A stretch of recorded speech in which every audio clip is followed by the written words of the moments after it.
Don't underestimate the power of when you take God out of a woman's life and she doesn't have a husband and she doesn't have children, bad things happen.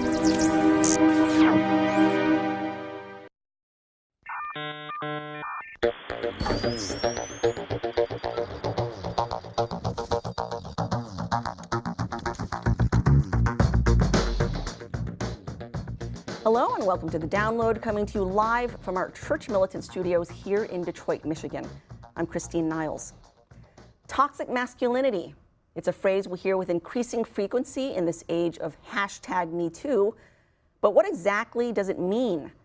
The American Psychological Association recently published new guidelines that toxic masculinity is actually a psychological disorder, and college campuses all over the country are offering courses to deprogram men from so-called offensive behavior.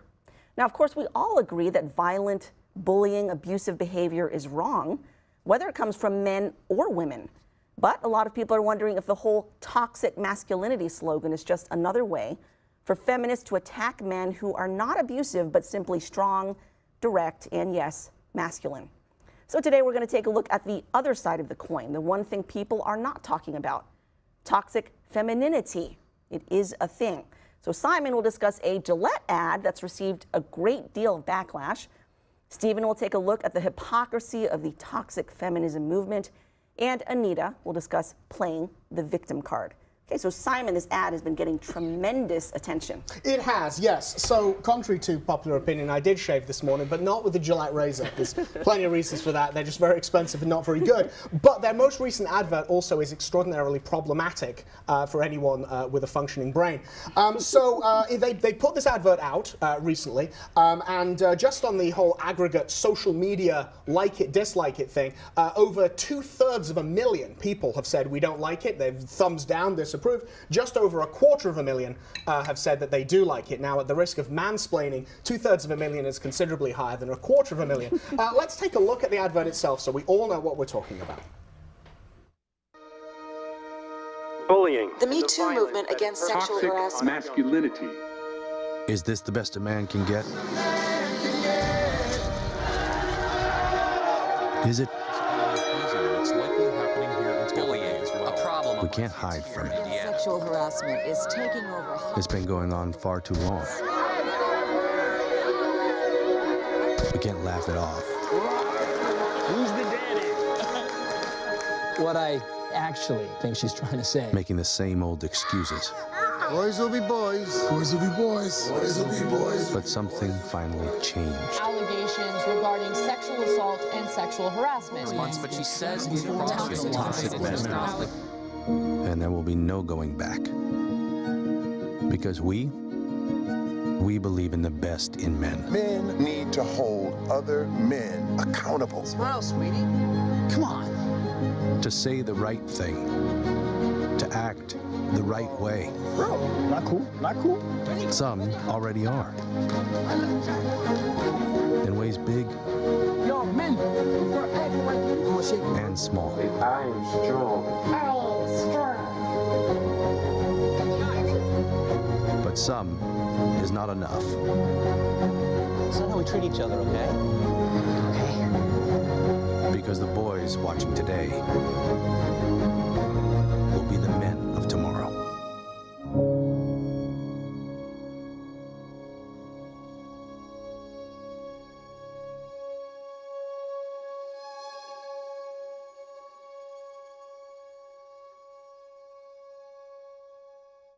Okay, what's wrong with that? Let me count the ways. The first thing there that you may not notice, that people didn't notice, and a lot of women that I know and love and are very close to didn't notice, the bad guys in that, the quote-unquote bad guys, that serried rank of guys standing at the barbecue chanting in unison, boys will be boys, will be boys, will be boys,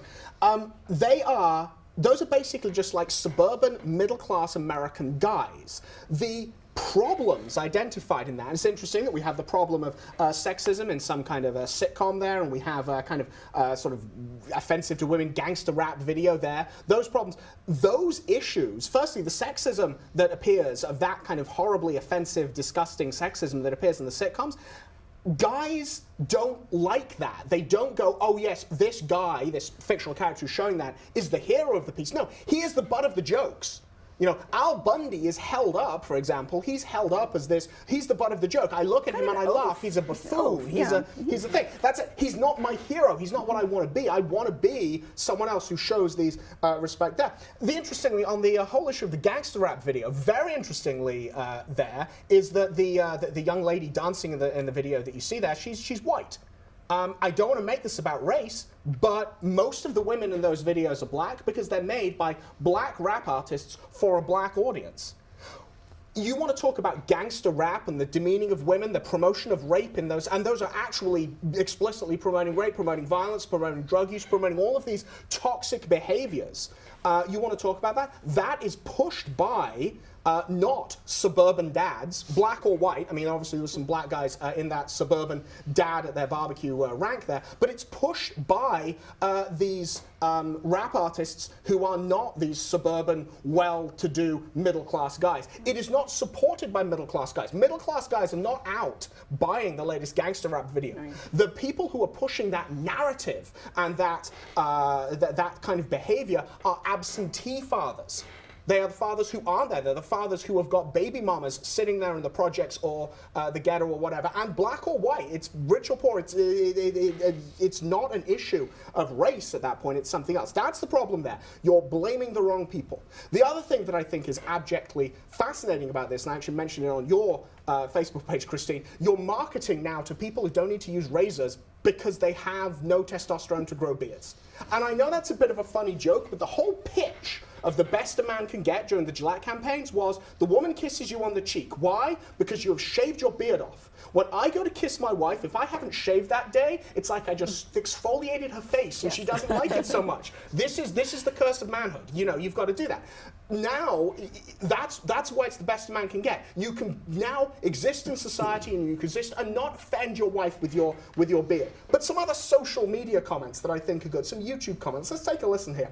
Gillette, if you believe so strongly in fighting the patriarchy, why do you still charge more for women's razors than men's? I'm just going to leave it out there, but pink dye, guys. Pink dye in the plastic is expensive. Now let's have a commercial showing the flaws of women and how they can be the better, just in the interest of gender equality. This is to be some of the most astoundingly tone-deaf virtual signaling I've seen. Yeah, it really does. Oh my gosh, what is the world coming to? Men, please keep being masculine, please. No fear here. This one I love. Gillette is closed due to soy. Now that's a reference, the belief that soy, the consumption of soy causes feminizing hormones. I believe it's actually cause and effect that no real man would ever eat soy.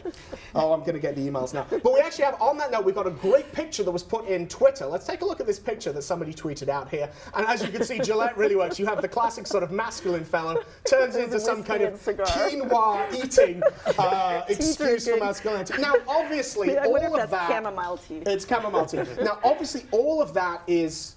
these are kind of a bit of a parody and a bit of ridiculousness. You know, this whole like vision of the masculine man, you know, chewing his way through trees rather than cutting them down with his axe, you know, and all this sort of stuff. You know, he grows a beard in 30 seconds. Obviously, that's a bit of a parody. But what you're looking at here is you're looking at this notion of saying that this behavior where boys are adventurous and outgoing and so forth, well, no, that's not how we deal with people. We don't roughhouse on the ground. Why not? Those kids weren't getting seriously hurt. Absolutely, yes. Bullying and sexual abuse and all of those kind of behaviors, those are absolutely wrong. You don't need to tell real guys that. Don't go around and tell suburban dads grilling at their barbecues, don't go around rape people. Go tell Harvey Weinstein. That. Yeah, exactly. Go tell half of Hollywood. Go tell all of those people who are getting pulled down. Go tell all the guys in Silicon Valley. Don't come and lecture at me. Don't lecture at me about toxic masculinity. I am the only bulwark against it when it's from people like that. Yeah. And another chap who has a lot to say about it, in possibly a more reasonable way than me, is Matt Walsh, a man who I believe does not use Gillette because he's got a beard like this. Let's take a look at Matt. Not going to find an advertisement like that directed at women. Like, you're not going to find an advertisement that shows women, you know, gossiping and nagging their husbands and shopping too much, and then it says, well, but some women know the right way to act, and then it shows women having this epiphany and realizing they're not supposed to do those things. Look, if there was an ad like that, I think women across the country would be insulted, feminists would be outraged, you know, burning the product in the street and throwing it into windows, probably, reacting. So it's the same kind of thing. It's patronizing, it's insulting, and it just takes a very cynical and downbeat view of men that I think, number one, is not justified, and number two, we get it. I mean, men are lectured nonstop about these things. We understand by now, so just back off and shut up and sell us your razors. Right. I've got plenty more to say, but I'm done because we're running out of time. Well, I've got to tell you, when I first saw the ad, I was offended. I was offended on behalf of men because I thought, wow, this is so insulting the way you portray just the average guy. Like, they're just a bunch of idiots and morons who don't know how to behave until they saw these news reports about women being assaulted. Oh, suddenly now they had this epiphany. I mean, just kind of going off of Matt Walsh's point, let's say a female clothing company put out an ad showing women screaming at their children and cheating on their husbands and gossiping, destroying people's reputations. And then suddenly they saw stats about men and their extremely high suicide rates, which men commit suicide at a much higher rate than women. The epidemic of depression among men, which it is an epidemic far more than among women. You know, things, child abuse, that sort of thing, and then suddenly women have an epidemic, an epiphany, like, wow, maybe I shouldn't do this. And then with the slogan, women, we can do better. Can you imagine the howls of protest from women everywhere saying, oh, this is so sexist and feminist, and how horrible for you to be trashing women like that? That's exactly what you're doing with this Gillette ad towards men. Exactly, it's ridiculous. And people should be offended by that ad. They should be. If they're not, then you do a gut check. Okay, Stephen, there is a double standard, hypocrisy when it comes when it comes to toxic feminism. Right, just as you outlined, and there is a double standard, and a lot of people are speaking out against it. You know, they note that while feminists harp constantly about toxic masculinity, we hear very little about toxic femininity. That, you know, that of course would be politically incorrect, and we can't have that. Matt Walsh, who we heard from, he has spoken out further about the double standard. He took to Twitter Monday to spotlight the logical inconsistencies here. He said, quote, if toxic masculinity is when a man acts like a jerk, then can I say that toxic femininity is when a woman maliciously gossips or spends too much money on clothing? Or does it suddenly become sexist and horrible and offensive when you start attaching the word toxic to women? And Walsh isn't the only one. Writer Megan Daum, a woman, has pointed out the same lopsidedness. Last fall, she published an article titled #MeToo will not survive unless we recognize toxic femininity. In it, she wrote, quote, we hear all too much about toxic masculinity, that amorphous term that refers to the way traits like aggression and emotional repression are baked into male social norms. It also frequently shows up in online feminism as lazy shorthand for registering disapproval of just about anything men do at all. But when are we going to grant equal rights to women and admit that toxic femininity also exists and can be just as poisonous? And that is why #BelieveWomen, with its suggestion that women are some monolithic entity that is inherently more moral, innocent, or trustworthy than men, is not just reductive but insulting. Women are not simple, guileless creatures to whom only the most innocent motives should ever be ascribed. Both sexes contain multitudes. And so, you know, we have to ask, what does toxic femininity look like? Well, it took center stage last fall when Christine Blasey Ford lobbed a false rape allegation against Judge Brett Kavanaugh in an effort to derail his nomination to the Supreme Court. We recall that Blasey Ford gave multiple conflicting accounts of who attended the party where she was allegedly assaulted. Now, remember, all supposed witnesses she named denied her claims against Kavanaugh. Not one knew what the heck she was talking about, not a single one. Even so, feminists practically canonized her while completely glossing over the fact that her allegations against Kavanaugh were totally unsubstantiated. And later on, Kavanaugh's other accusers recanted their allegations, admitting that they had made them all up. And last month, a panel of judges threw out all 83 ethics complaints against Kavanaugh. But feminists, they don't care. They, you know, having jettisoned all reason in this area, they continue to demonize Judge Kavanaugh as a rapist, despite the evidence to the contrary. That is toxic femininity. Yeah, I think you're absolutely right. They have jettisoned all reason. This isn't about reason. This is about emotion. Right, it has nothing to do with reason. I mean, where's the apology? Right, where's the apology from these screaming feminists who are blaming Judge Kavanaugh for doing this horrible stuff, you know, almost 40 years ago? Yes. You know, and we say with great, I mean, I will, I don't know about the other panelists, but I will say with great confidence that Christine Blasey Ford lied through her teeth. And the reason I say that with confidence is because not only were her main arguments basically demolished and contradicted by the evidence, she's not come out to defend herself. I mean, if you're innocent, wouldn't you, in your own interest, come out and defend yourself and provide evidence to the contrary? She's never done anything like that. I think there is the possibility that something did happen to Blasey Ford at some point. I think that it's very possible that she was a victim of some kind of sexual assault. But I think there's zero evidence whatsoever to suggest that it was Judge Kavanaugh, and plenty of evidence to suggest that it wasn't him, who did that. And that's kind of as far as I would go. I wouldn't ascribe at the point to say she lied. Did she stand there before Congress and say things that were not true? Yes. I wouldn't want to ascribe the malice of lying. At that point, that's as far as I go on #BelieveWomen. Okay, well, I will ascribe that malice, but that's just me. Anyway, Anita, something else that, toxic feminism does is it loves to play up the victimhood. Yes, feminists love to play up the victim. And actually, the rape culture theory is an outgrowth of the victim feminism. And Betsy DeVos, back in 2017, she actually said that the rape culture that was portrayed in the Gillette ad it enlarges the meaning of sexual assault. Basically, these victim women have enlarged it so much that they ascribe all sorts of things to be sexual assault that actually aren't. She also said it collapsed the distinction between regretted sex and rape. And that, had to do with being intoxicated too. All of a sudden, if you're drunk, it's automatically rape. Right. I think, just to clarify for viewers out there, this whole rape culture thing, I think that the numbers about the rapes that happen on campus have just kind of been blown completely out of proportion. I mean, it's like, what is it now? 1 in 3 women on campus are raped or something like some. And in statistics, I think the evidence doesn't actually bear that out. I think you have to sort of change the definition of rape to include all sorts of other things that don't even come close. Right, that's exactly what she said. Any kind of unwanted advance or a catcall or anything is now an assault. It's just completely blown out of the water. Another feminist, her name is Fionola Meredith. Why would you have such a weird name? She wrote an article. She is a feminist, and she's rabidly pro-abortion. Believes for it anytime, anywhere. She wrote an article for the Irish Times. It's called "Feminism Has Been Obsessed with Victimhood." And in it she said, quote, "Feminism, like any form of identity politics, has become obsessed with victimhood in what I consider a seriously disempowering way. It has begun to feel like a religion with its own strict rules about what women are permitted to say, do, and think. There is no shortage of victims, of course, yet to define a movement by the undeniable wounds that women have suffered and will continue to suffer strips them of their agency. It cuts them down, renders them weak and dependent, like little children, when it should be building them up, like independent, competent, resilient adults that most of them are." Yeah, good point.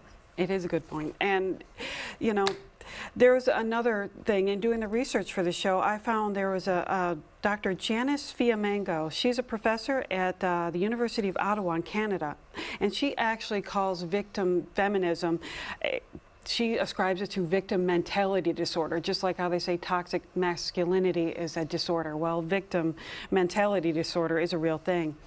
And she says it started from the last 40 years of the first wave of feminism. Women have blamed all of their negative feelings of anxiety, resentment, and the occasional self-dislike that we all feel on occasion. They ascribe that to the male-dominated society and the inherent bias against women that's supposedly there. So all of that is channeled into anger towards men and our society. It gives the women also a favored status of victim. It elevates them, and it gives them a sense of pleasure to be a victim. So she went on to describe what happens with these people when they challenge that victim mentality, when you challenge them on it.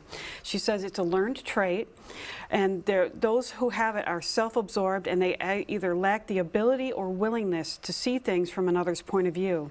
They place negative intentions into others people's intentions, negative feelings into it, even if they're not even there, and they don't take responsibility for their own actions.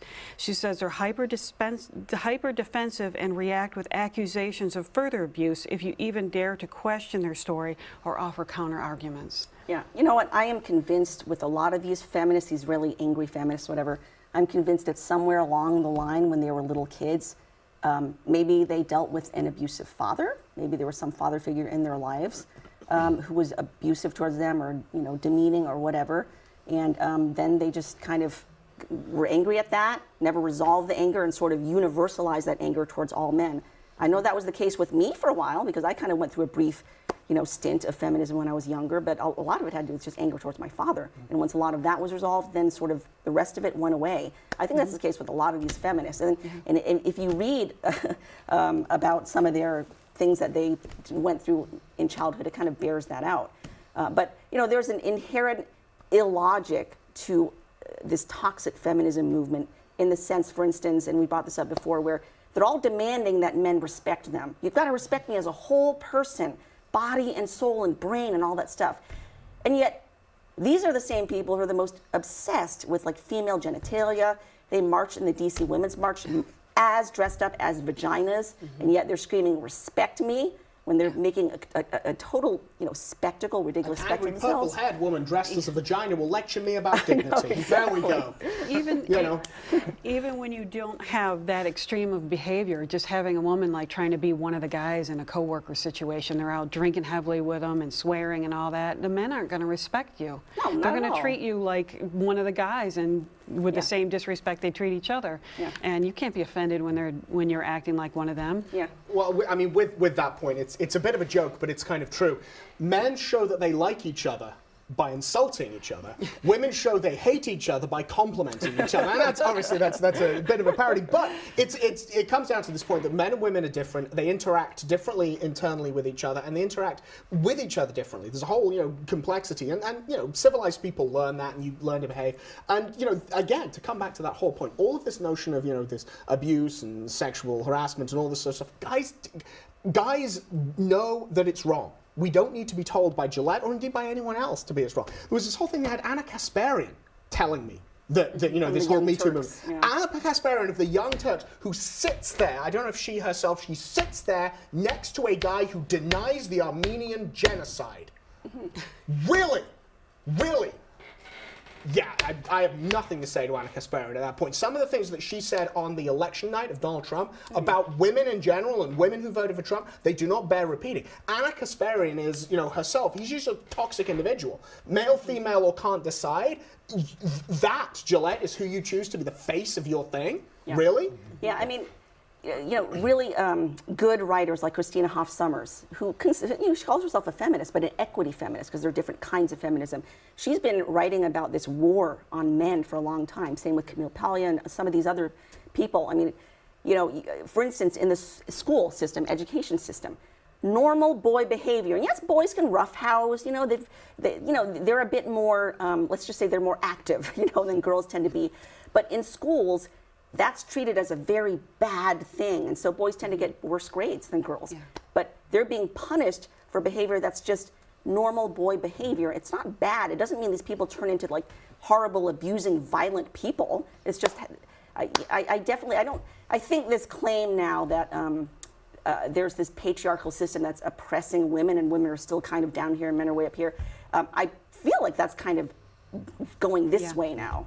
Yeah, it's ridiculous. And as well, what you have, and I've said many times, because periodically people on Church Militant will use the phrase effeminate to refer to a man who is not acting in a masculine way. And people object to that. And I kind of object to it. And I like to use the term, which I think is more accurate, emasculated. And I think what we're looking at here is we're looking at attempts by the ruling class, by the ruling liberal elites, to create an emasculated population. Because a masculine population goes out and, at the most extreme example, rises up in revolution against tyranny. A masculine population sacrifices for things that it considers to be important. So, the masculine individuals go out and they work, whether they're working in a coal mine or they're working in an office or whatever, for their family. They sacrifice their health, their wealth, and all of this for others. priests need to be masculine because they sacrifice what they have for the good of their flock. The liberals want an emasculated society. They don't want a feminized society. They don't want an effeminate society. They just want a society in which you have removed that notion of sacrificial masculinity. That's the thing. They don't care about, sex abuse and this sort of stuff. Those liberals, and this is the final point that I will make, those liberals complaining about sex abuse are the ones who sit there and really not sexually abuse me, but you try walking around America with this accent. Do you have any idea how often I get comments that are lewd and inappropriate, and from people who write into Church Militant and say things about me. It's like, stop and think what you're saying. Just because I have this accent, I'm not a sex object from sea to shining sea and north of the Rio Grande. Yeah, it's ridiculous. The whole thing's ridiculous. So anyway, thanks for joining us today. We will see you back here tomorrow on The Download, same time, same place. God bless you.